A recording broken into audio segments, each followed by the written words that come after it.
Good evening, everybody, and welcome to Season 1, Episode 6 of FishTec Live. Can you believe it? 6 months since we got started.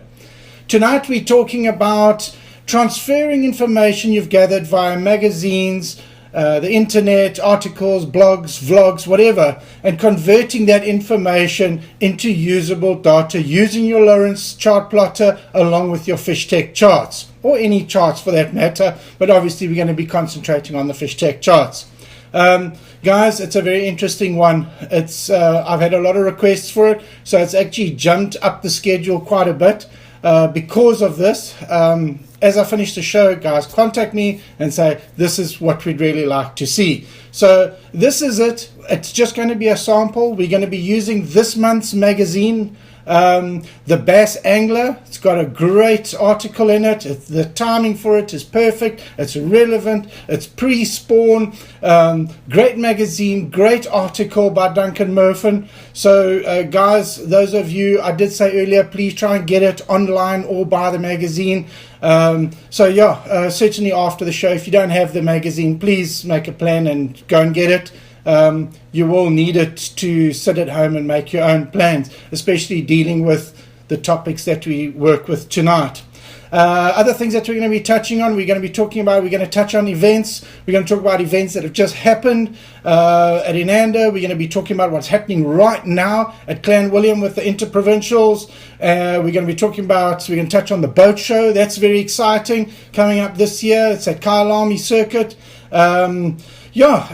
We'll see what comes up in the hour. Who knows? You guys will bring things up, and that's what makes this a FishTec Live and not just a YouTube video, is your guys' interaction, your questions, and who knows where the episode goes tonight. So guys, thank you for joining me. I'll see you in a sec as I get set up on the units with what we're using tonight. I'll see you now.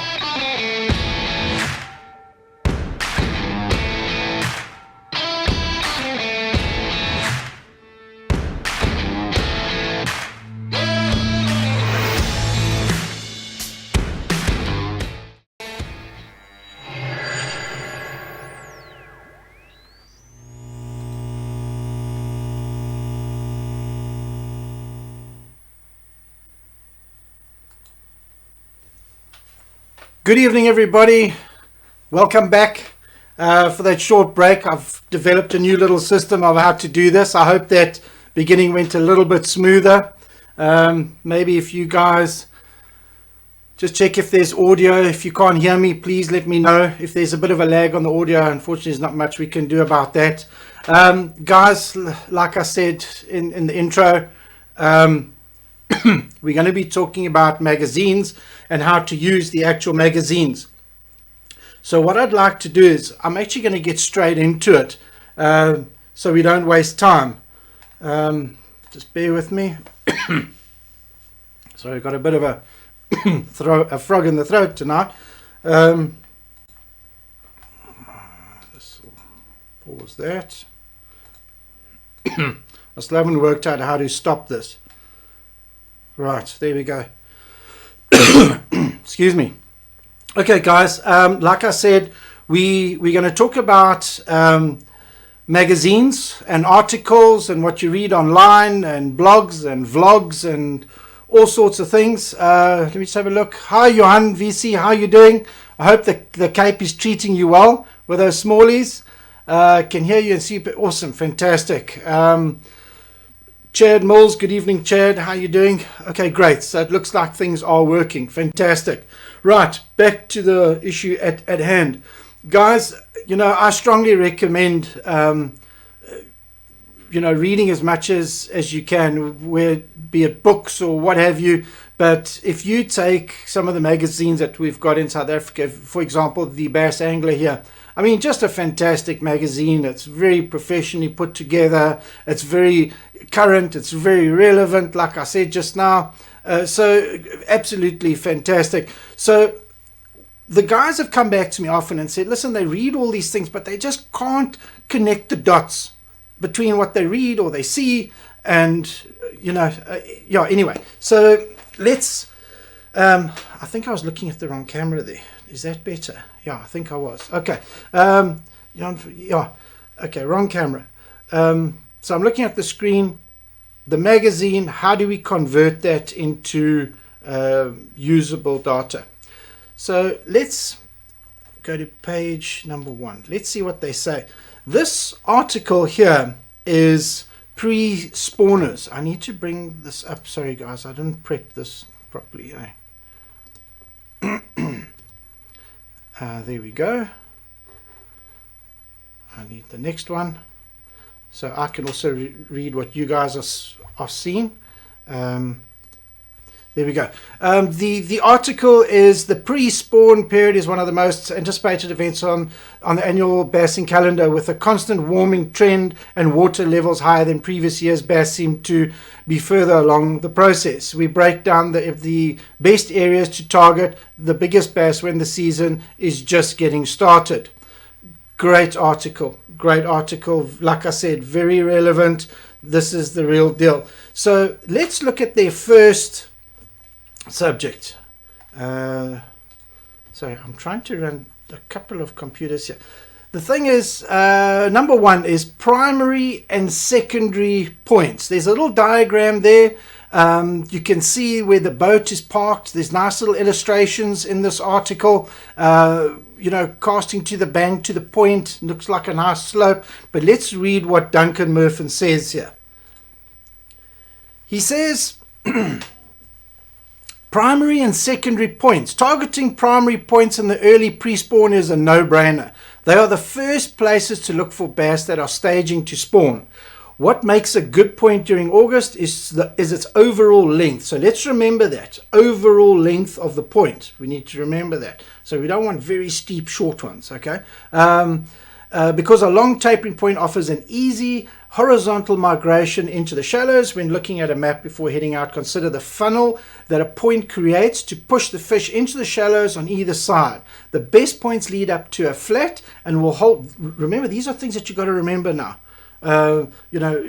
Gradual point, a flat nearby, okay, a funnel. Let's not forget about these funnels to push the fish into the shallows on either side. The best points lead up to a flat, will hold good concentrations of bass. If large boulders, timbers, brush or weed are present, which act as stopover points. If the point is devoid of cover, look for any depressions, holes, leading up to the shallows. These are key target areas as the day warms up. Fish will move up. As the day warms up, fish will move up, and it is key to check various depths from deep to shallow or vice versa throughout the day. So let's stick with that part of the story and start with the charts. Let me just turn this off.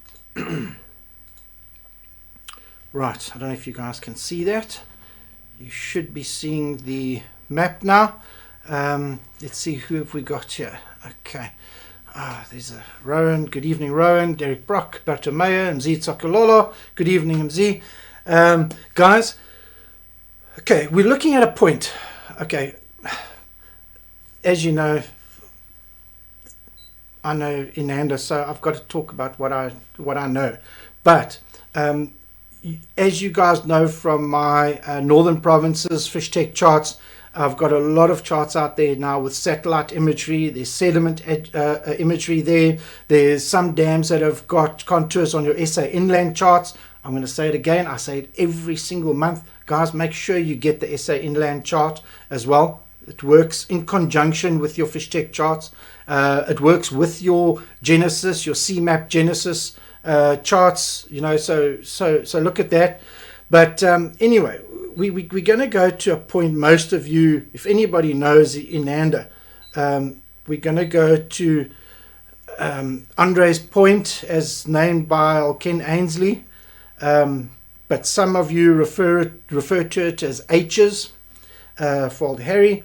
But let's see what happens here. If you take a typical screenshot like this, let me just see if anybody's asked anything. No. Okay, guys. So the article said, let me just go back to the article quickly. It said, the shallow's looking up before, okay, a nice shallow point. Okay, now here's the thing. You come along here, let's say you've only got the satellite imagery. Okay, let's say you don't have any contours.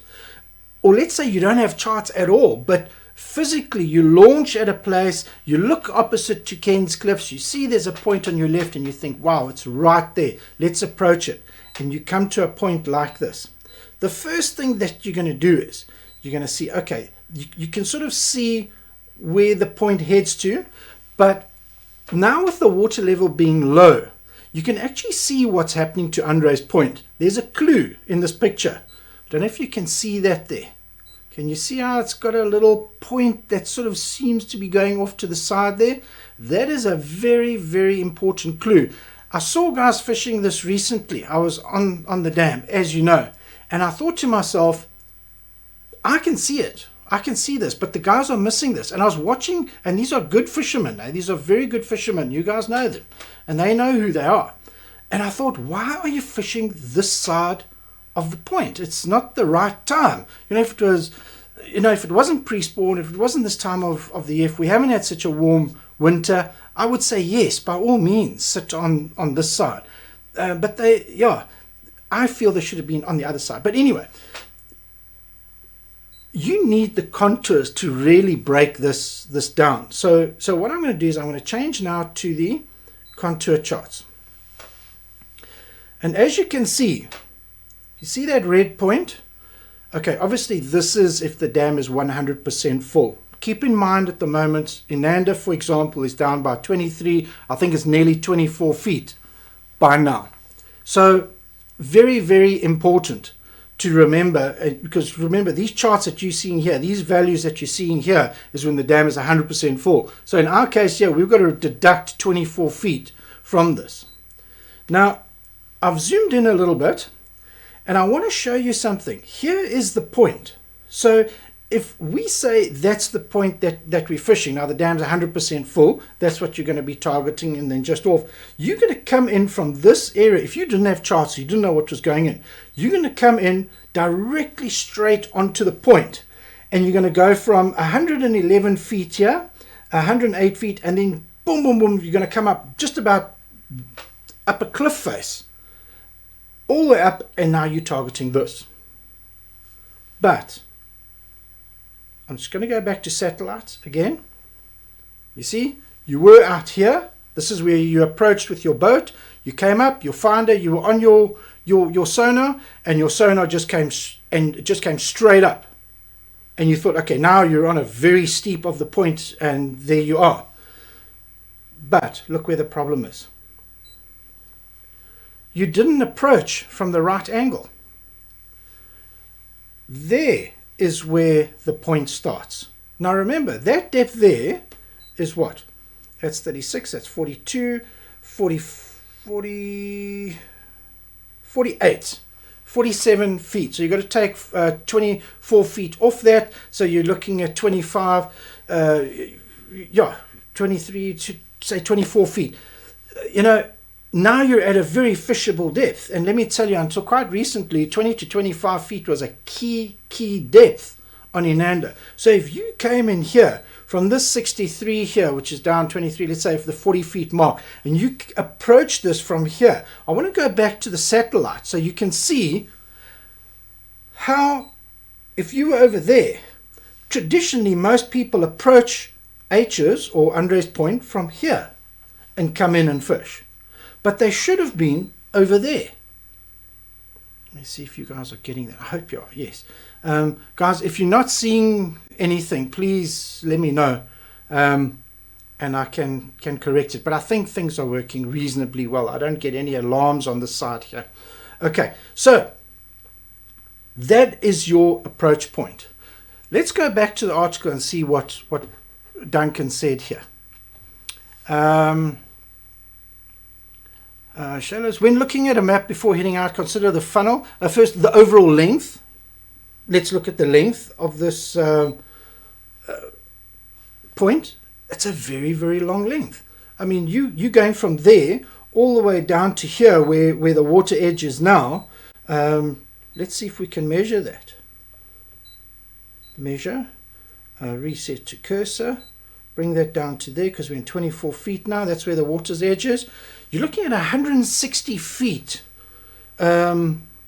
180 would be 60 meters. So it's more than 50 meters of length that you've got. That's half a rugby field, where you can approach up this point if you approach it correctly and you use your charts correctly. So let's finish measuring. That was great information there. I just want to look at something. What would you get if you had downloaded this chart from the CMAP Genesis? So I'm going to go to Nanda Dam. This is now the free chart. This you can get off the internet. If you own a Lawrence chart plotter, you can download this, put it onto a little SD card that you buy anywhere for $40, or go to the China shop for $20 or whatever. Put this into your unit, and Bob's your auntie, you are sorted. And look at that. It does show the data. It does show that primary. This is the primary point, by the way. This is the primary point that we were talking about in this article. So yeah, so you know, if you don't have the cash for a high-end unit or whatnot, you can go and get yourself a little Hook 4, which I think at the moment we have them for about 3,500 Rand, and you're on the water. Download a free chart. I mean, that's GPS, sonar, quad frequency, free charts. I mean, what more do you want? What a fantastic thing. So let's go back to my nice colored ones here. Okay, there we go. Keep in mind with your Genesis charts, your CMAP Genesis, you can change the colors of or the palette of your depth contours. I'm not going to get into that tonight. That's a different story, but there is a video online. It's under WordPress, which you can have a look at under Go Free. But anyway, so here you come up to this point. Yeah, you've got a primary point to come up. Let's see what else he said we should look for. The best points lead up to a flat. Okay, let's zoom out and see if this has a flat. I just want to check if you guys are saying anything or asking anything. Vlad is there, Mike is there, Theo is there. Hey, good evening, guys. Phil Ratcliffe, Claudio. Good evening, Claudio. Yeah, geez, how's it, guys? Thanks for joining. Right, so now we want to look for other things. He said we're looking for the shallows. Now, if you look at this is a classic. This is why Andres Point to H's has won the Inanda Bass Classic so many times. Sometimes the fish have been caught out on that point there, and sometimes the fish have been caught right in here, right in 2-3 feet of water in the shallows. If we go back to the satellite, you can see it quite clear. It's a very gradual slope, so it's not a steep slope at all going in here. So from what this article of Duncan's tells us here, this is the exact thing that you're looking for, is this gradual slope on this side. So the fact that the guys were fishing this deep vertical cliffside, that was a mistake. If they'd done a little bit more homework, they would have worked out this is the side that they should have actually out there from the point and then funneling into here. What else does he say? Okay, so we've got the nice big flat close by. We're looking for a funnel that a point creates to push fish to the shallow. So let's see that on the contours. Does it create a funnel? Obviously this whole bay itself, you know, from there all the way to the back, he's referring to that whole big bay as a type of funnel. But keep in mind, this isn't a massive bay. It's quite a small little bay. But you and I know you've got to look for the finer details. But he also spoke about a secondary point. Before I jump the gun, I just want to see if you talk. No, there we go. Primary and secondary points. So let's have a look. Do we have a secondary point here with the funnel? If you've got a secondary point, this massive big bay itself is a funnel itself. But if you've got a primary point like that, and you've got a secondary point between those two, you've got another funnel. This is a smaller area. Why is a small area so important? It's because it concentrates the fish. Now, anybody that knows Inanda well, and I tell you what, there are a few guys that have been using my charts for a while and has cottoned onto this. You see, there's your primary point there. Here is your secondary point. Right there. Okay, that's your secondary point. Here in the middle, it's created a funnel. When I've been out on the water with my kids, Connor, when he was 7, 8 years old, 9 even, he caught 3 to 4 kg fish here on a regular basis. DLN, DD22, the way we used to come in here, and it was always between this primary point and that secondary point. This is where the magic happened, between here. Sometimes it was on the point, sometimes it was the funnel that Duncan Murphy has referred to here. I've always referred to it as the bowl, because if you look at your fish finder as you come over the primary point and you're coming to the secondary point, it makes this big dip like a bowl. And very often I'll see these massive big arches just sitting beautifully next to this little ledge there, or next to that little ledge. Why did I do that? Or next to that little lip as it comes on the other side. So, and then sometimes the fish itself is actually on that secondary point. But let's have a look at the primary point. What has the primary point got in it? How do we know what is on there? If you've got your satellite, you've got no idea, because that's all we've got. If you've got your contour charts, you don't know, because that's all you've got. Then we come with Ultra HF. We're going to use Ultra HF East, and we're going to have a look. What is going on here? Okay, I've only done 2 passes here, one with the left scan, one with the right scan. Let me just have a look. Is anybody... Right, everything seems to be, nobody's complaining, so it looks like things are working. Fantastic. Okay, now this is the magic, and believe you me, Andre's point, Inanda has got so many points. I'm just using this one because it's an easy one and it's a very well-known one, but if you study this map carefully, you'll be shocked to see how many of these amazing points there are at Inanda. And go and have a look at your local dam and just look at the structure of your dam. We're talking about major structure here right now. We're going to get onto the cover, that's what we're going to talk about now, but primarily now we're still on structure, the topography of the bottom. But let's have a look what makes Andre's point or H's so unique. This is the primary point, and you see these streaks here, these are shadows from standing timber. So now you've got a primary point, you've got a shallow slope, you've got a steady slope going out to the point. If you've got proper contour charts and you follow them out to what I call the dog leg, rather than just approaching it straight on thinking that you're fishing a cliff face. No, you're not fishing a cliff face. Go out to the point, the proper point on your chart, and work your way up. Then you're in the money zone. Then what you're going to realize, there's something else. I said that now you've got cover, you've got standing timber, you've got very rocky clay. It's a hard clay type of bottom here, and you can feel it if you're fishing with braid. You'll feel that it's quite a tough, shaly type of bottom. So a perfect type of thing. Then we've got this bowl here. Okay, you see there's a bit of a gap in my side scan mosaic here. This is the bowl, okay, and then you've got the secondary point. And that secondary point has got something absolutely key on it. Massive big standing timber. Now a lot of people didn't know about that tree, but unfortunately now, with the dam getting low, and my charts revealing everything, that's what you see now. You can actually see the tip of that tree on that secondary point. So now the game is up for that secondary point. This little tree here stole so many of my DD22s, I can't even begin to tell you. But when they came out of this tree, even if they got snagged and you managed to get it out of this tree, as it left the tree, those fish just couldn't resist. And this was predominantly big fish that sat in this area. So anyways, I wonder if you can see that tree. Yeah, there it is. You can just see it on the charts, on the drone footage charts. There it is there.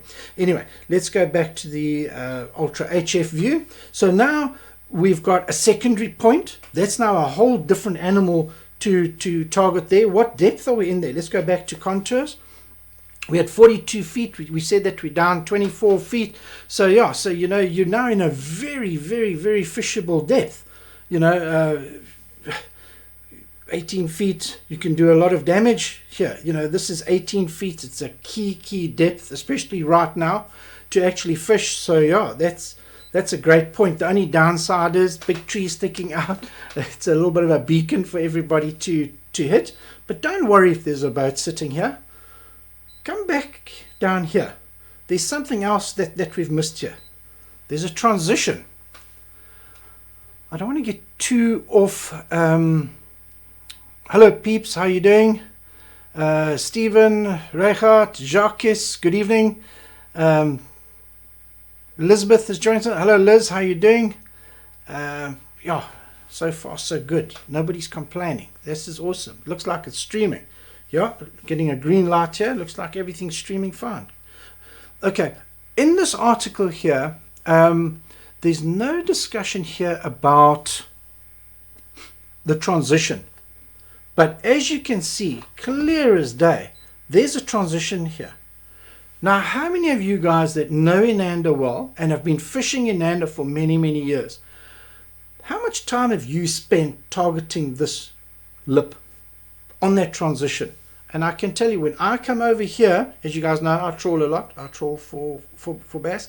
I come over there, and as I go over that lip, you'll see that arch sitting right there. And they're sitting tight next to that lip, what I call the bowl. They sit right there. So that transition area is very, very keen.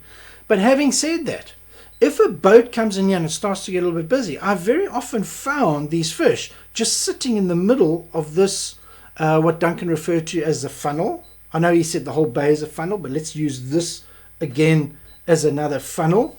And they'll sit in the middle there. If it gets too much for them, too much traffic, too much whatever, they do move. Where do they move? There's all sorts. There's the next point that they can move to. There's this big dip here.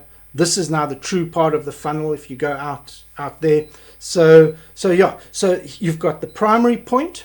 You've got the secondary point with cover. You've got the funnel, or what I refer to as the bowl, on the secondary point here. Then look at this. You've now got a third little point. Let's see if we can pick that up with the contours. You can't. It's too small. The cone angle of the sonar is just too large to pick up small detail like that. And this is where your high frequency mosaics come in, because it picks up these very small little changes. It's got a lovely bit of timber on it. Contour wise, what depth is that in at the moment? It's 42 minus 24. We still at a great depth here. That's a very, very good depth to fish at now. You know, now that Inanda is down by 24 feet. So do not disregard things like this. These are very, very important areas. Okay, again, you've got another little funnel. There's another funnel, and there's another transition here. Let's zoom out here a little bit and see, what does the sediment tell us about this area. Now remember, the Inanda sediment is a very good sediment, but a sediment, you know, once you get used to and you get spoilt with this high definition ultra HF and that, everything else looks a little bit blurry. But give it a chance, because it still holds very, very good information. There's an old road. Let's see if we can translate that road. Can we spot that? You see that? That road is forming this second funnel now. We've got the primary point with a funnel, secondary point, and this next funnel onto the third, or the secondary point is another funnel, and it's actually the road. But let's have a look what that road would. You can see from the drone footage. If we go to satellite, can you see it? Yes, you can see it. You can see this road coming down here, down, and then it obviously makes that sort of path there. But if you zoom in, let's see if we can get any detail there. Because remember, the dam is going to come up one day. This is going to be covered, and what sort of detail would you see? Let's put it onto aerial HD, and there you can clearly see some great detail there. But just from satellite imagery and drone imagery from the top, it's very difficult to see the sort of 3D layer here. And if you want to find a transition, you want to find the best lip, it's very difficult to identify that. And there you can use a thing called elevation. Can you see that shadow that is created there? So when the dam is 100% full, this is obviously out the water now, but when the dam is full, you can clearly see exactly where the lip is, and that is the lip. Come when the dam's full and you're in pre-spawn and you're looking for these fish that are doing these stages, this is one of the things that you're going to key on, and this is when you're going to need to change to the elevation view. Let's have a look. Have you got anything else here? We've got some photographs. Let's have a look what that photograph looks like. Okay, I mean, look at that. That spot there, you can tell your XI5 go to that spot, and it's going to go to this exact location from where this photograph was taken. You'll put that on your screen. It's a zoomable image. It's a panable image. You can move it around the screen and you can clearly see. Now imagine when the water is way up in the back there, right up 100%, up against that sort of red little bank you can see there in the distance. Just imagine being able to see this type of detail from your boat on your Lawrence chart plotter. It is going to make a massive difference to your fishing. So that little lip there, you can go back. That's the lip that you're referring to. Look at it with the elevation. That information supports the previous chart, and then you've still got a photograph to show you that's what it looks like. Were you there back in 2016 when the dam was so low? So yeah, we have covered primary. Let's zoom out. Let's go to satellite. We have covered primary and secondary points. With regard to the baits, I'm not going to go into the bait side of it. Obviously this is a chart thing, but guys, you need to get the magazine and read up on the baits to use and what have you. There's something I want to mention right at the end that I felt this article needed, but I'll talk about that later. Right, next, let me just see who's on here. Chris Kufal from the United States of America. Good evening, Chris. Reichardt, good evening, Reichardt. He says everything's going well. Jeff Cromer, all good, thank you. Yeah, no, it looks like, sure, this looks like we're going quite smooth tonight. This is fantastic. Okay, if I don't get distracted, that is. And we all know that's a problem. Okay, the next one is deep isolated weed and tree lines. Now, deep isolated, let me just read the article. There aren't always structural features. Okay, now in Nanda we don't have a problem with structure. There's heaps and heaps of structure. But what they're saying here is, if you're lacking in this article, or this section now, this paragraph, whatever, in point number 2, they're saying deep isolated weed and tree lines. Let me tell you, you've got so much structure at Inanda that you're actually just looking for the cream after that. What has that structure got on it? This here, when I read it before, it sounded like areas that don't have that much structure. Look for other things like weed lines, define migration routes into the shallows, look for tree lines where it's got large flats nearby, at the entrances of pockets off the main lake, if there's little pockets in the main lake, little deep bowls, if we can call it that, around these areas, holding and standing timber, isolated clumps of weed, similar to a point start fishing the deepest edge and work towards the blank. So what they're saying is, let the cover, the weeds and the trees create this form of point for you. Somewhere where I noticed that, and quite prominently, was when I mapped Wriggleswade. Now guys, I know I'm sitting here with the Inanda chart and it's a mission to change over to the Wriggleswade chart, but we do have nationals coming up later this year, and there's a lot of guys in the Eastern Cape that fish Wriggleswade. If you look at those charts and you apply what we're talking about tonight, what we spoke about, those primary and secondary points, but what Duncan says here in his point number 2 about using cover as a form of route to the shallows, Wriggleswade has got a lot of it. It's got a lot of standing timber. It's also got some great structure. Don't get me wrong, it's got some fantastic structure, but it's got some very, very keen cover too, especially standing timber. So, and it's got a lot of grass too, so it's got weed lines. And you know, weeds change with time, and I see the dam has gone down a bit.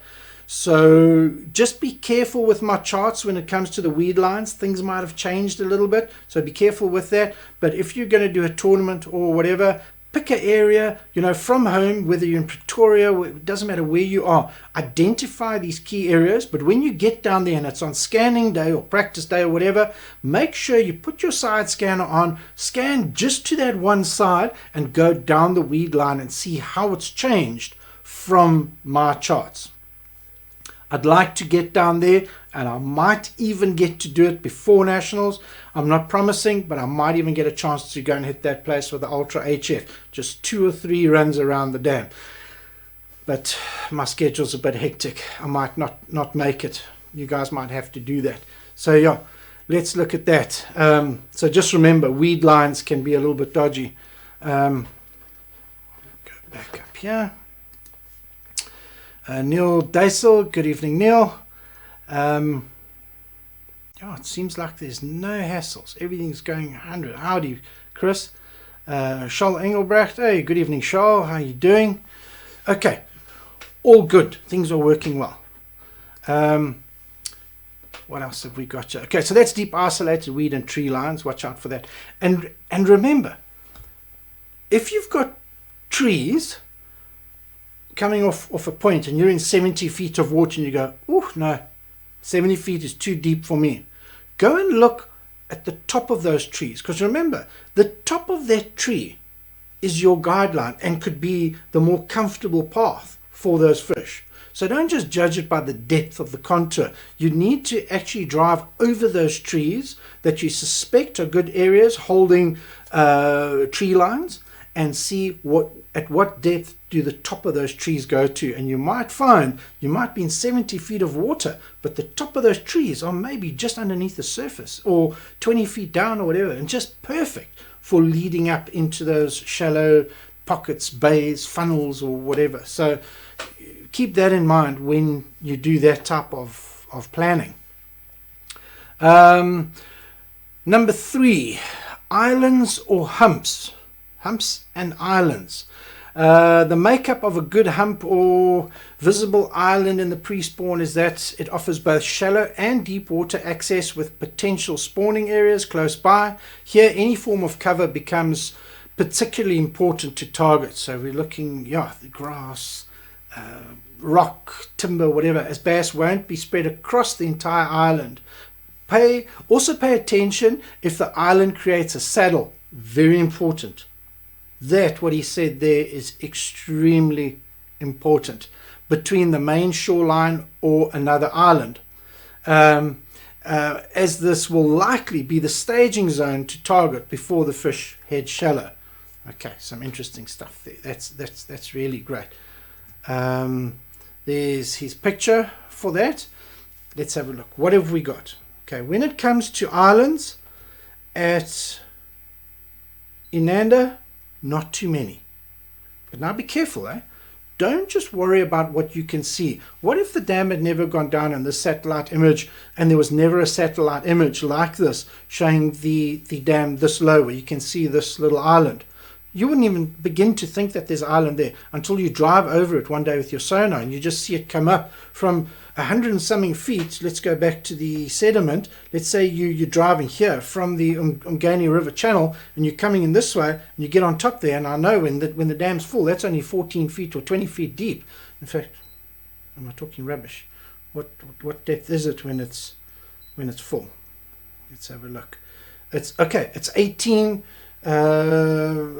feet deep, so I was pretty close. 15 feet deep at the very tip of the hump. But that is our main island at Inanda Dam. So he said it'll have deep water nearby. You can't ask for more deep water than that. This is effectively a cliff on this side here. Goes straight down to 111 feet. Even if you do deduct 24 feet off this is a straight cliff face right there. And I can tell you, in my trolling up and down here around this hump, the key areas for some of the best fish, obviously I don't do too much shallow stuff, so and I've heard of guys getting great fish down here on the saddle and what have you, but obviously this deep ledge here and that point, that northern point, has been very, very good to me. But then so is the southern point as I've headed down past Barbel Bay here.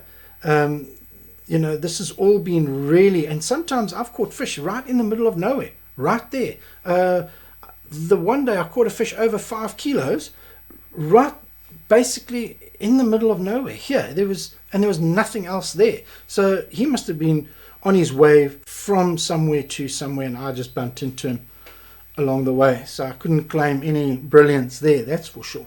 But anyway, let me go back here to the article.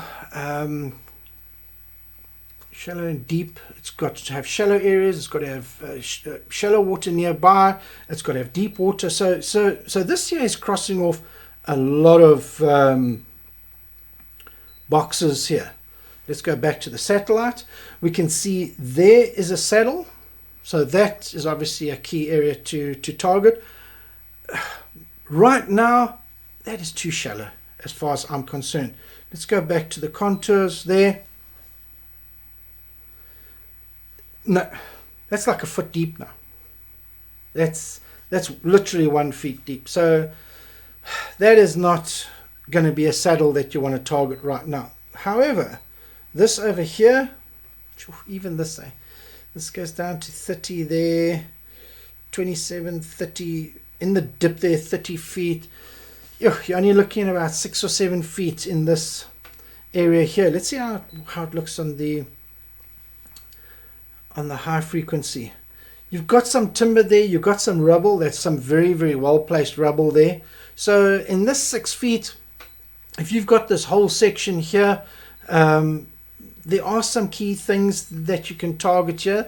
The mosaic didn't come out that great here, I think, because I sort of scanned it from 2 directions and tried to join it in the middle, which was maybe not the best way to actually have done it in hindsight. But I'll tell you what I would look at, and I actually did end up going here. I came out here, and this is obviously very, very shallow. There's your main island here, this black area here. If we go to the aerial HD, you can see that's what it looks like there. I've taken 2 periods when before all that greenery grew up there and got totally covered by weeds. I did take some imagery, so I got that, which is nice. So we know what it looks like underneath all that vegetation. And then I went back again, and then obviously got another bigger one. But like I was saying, here's the first saddle which we're talking about, and as you can see from this, and the dam level right now is very similar to this. This is 1 feet deep. This is very, very shallow. So you've got to watch out for that. But this panned off. This worked out quite nicely for me. I came and sat out here in slightly deeper water. Out here, where that pointer is there, in sort of 42 feet, 18 feet of water. And I did make some casts up onto this little second island here. You see, up to that second island, and just on the way back, if you look at the high frequency, there was this. And those little rocks or rubble, I presume that that's rubble from an old building or whatever. There were some fish on there. They weren't great fish, but it was a bite. It was fun. Yeah, but the charts worked. It was identifying something different like that on the actual charts. Let me just see. Good evening, Barry. Good evening, Alan. Good evening, Bart. Good evening, Rolf's Skeppers. Mark Bywater joined. Good evening, Mark. Alan Brandfield. Rowan Zerf. Marius Mostert, can you show us a weed line? Yes, I can show you a weed line. Let's find a weed line. There's a weed line. You see these big guys? Marius Mostert asked, can you show us a weed line? You guys all probably saw that and thinking, why is he not answering? There's the weed lines there. You see these massive shadows? It looks like cotton wool. And then the big shadow behind it, those are your weed lines. Here's some little spawns here for little spawning beds for tilapia or whatever. There's some more weed lines. So when you're driving along with your side scan, you're gonna look. It's gonna look like cotton wool, like I said, and then with shadows behind it. So you need to mark not the shadow area. You need to mark the area just ahead of it. And if you've got some of my charts and you're using my mosaics, but then you go and drive past and you scan and you see that it's different, use your structure map feature. Record it, record the side scan, and use that as an overlay on top of my charts. So you can compare what was originally scanned in high definition, and then you'll definitely see the new weed line over that, and you can change the transparency of it so you can still see what's behind it, but you can create a definite weed line, especially if it's changed. So Marius, thank you very much for that question. I think a lot of guys were probably thinking the same thing. Right. Islands or humps, we've basically covered that. Again, islands and humps, there's another, this goes back to, don't let me forget this thing that I said just now, what I would have liked to see in this article, but maybe it's a whole different article, and I hope Duncan sees this, and maybe one of his guys or one of his writers or whatever can write us a really good article on this, because I know there's some really good prose on this topic. And the topic is boat position, but I'm going to get into a little bit more detail there. Point number 4 is 45-degree banks. Okay, now 45-degree banks, 45-degree angled banks. Bank seems to be the magic number as bass begin to stage. So they're not looking for a very gradual slope, and they're not looking for a very steep slope. They're looking for a nice gradual 45-degree slope. So what do you do first when you read this number 4 that Duncan spoke about here? You go to your satellite charts. This is what I like using the satellite chart for. If I take this area here, now I think we've killed Ken's clips a little bit. Let's change it. Here we go. Let's go down here.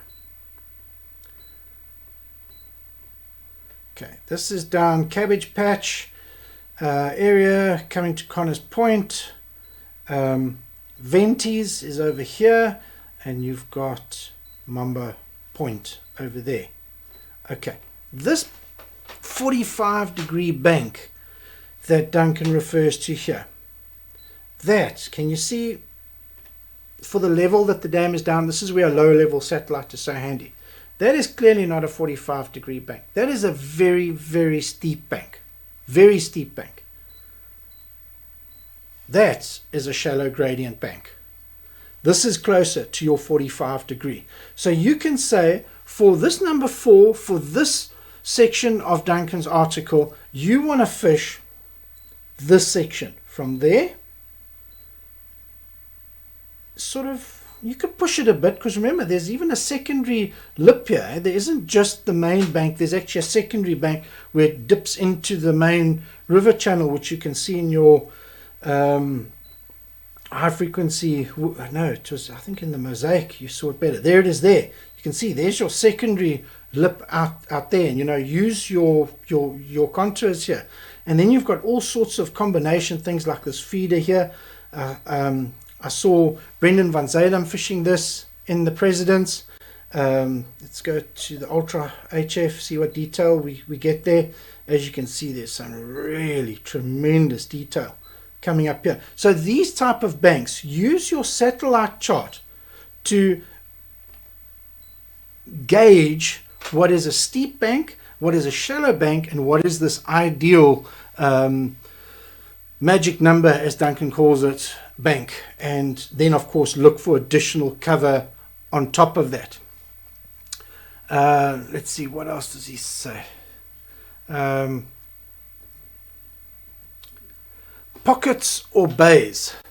These are usually the end destination for bass on their migration route in certain bodies of water, schooling on their way to the shallows and gorging themselves before the spawn. The key to a pocket holding numbers of fish are the transitional edges, which need to offer a steep enough gradient on the banks, transitioning into a channel or drainage ditch. This is the time of the year when you see bass cruising on the surface, and almost every fish in the school is catchable, as long as you don't spook them with your presence. Again, your charts are going to help you here. These pockets or bays with these type of little runoffs, we actually just showed it right here now. Look at these little pockets. Can you see these little pockets here? There's a pocket, there's a pocket, and these pockets are actually, here's a small bay. There's obviously a small bay, but that's a pocket. I hope I'm interpreting correctly. And then you've got your Ultra HF to see what more information is there, and there's your little runoffs, and your channels. So there's some really great information there. If you go to your aerial HD, let's see what this looks like. I think we've actually viewed this before. There you can see it quite nicely, what is there. You can see there to the far right, there's a nice little pocket over there with some structure, some cover on it. So, again, read the article, get onto your charts, start with contour charts. If you do have a high definition chart like this with all these different views, contours, elevation, Ultra HF, mosaic, etc., use it. Use the sediment, read, and put the combination together and create these hotspots. What I do is I drop icons with my waypoint tool, and I give them colors between green, yellow, and red.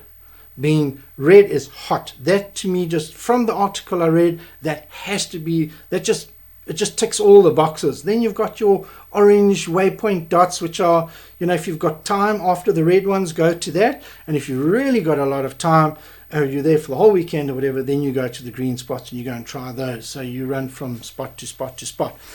Just to touch on what I felt we needed in this article with regard to targeting these spawning areas is boat control. And I'm sure there has been an article on this before on how to control your boat around this type of structure and cover, but I don't recall reading it. So if any of you have ever read an article or still have a cover or know which edition it was in, and maybe I can get a copy or whatever, please let me know, and we can actually deal with boat control at some point, because I think that, like I started off, the very first point, that primary point, was about boat control. Don't come in from the wrong side. Use your charts to come in from the right angle and fish it the right way with your transition point, your cover with your timber on the other side. Know exactly what you're fishing. Don't just go out there and have a vague idea of what you do. You're wasting your time, unless you're just there just to have fun. That's a whole different thing. We all want to have fun, but I can tell you catching is a hell of a lot more fun than not catching. Let's put it that way. So yeah, I'd really like to see an article on that. Right, let me go back to here. Alan Baker, can you show us some deeper HF scanning, please? Yes, I can. Let's go to HFW. Look, Alan, good evening, Alan, sorry. As you know, the Ultra HF runs out of steam very, very quick. It is of such a high frequency that it really battles in the deep water.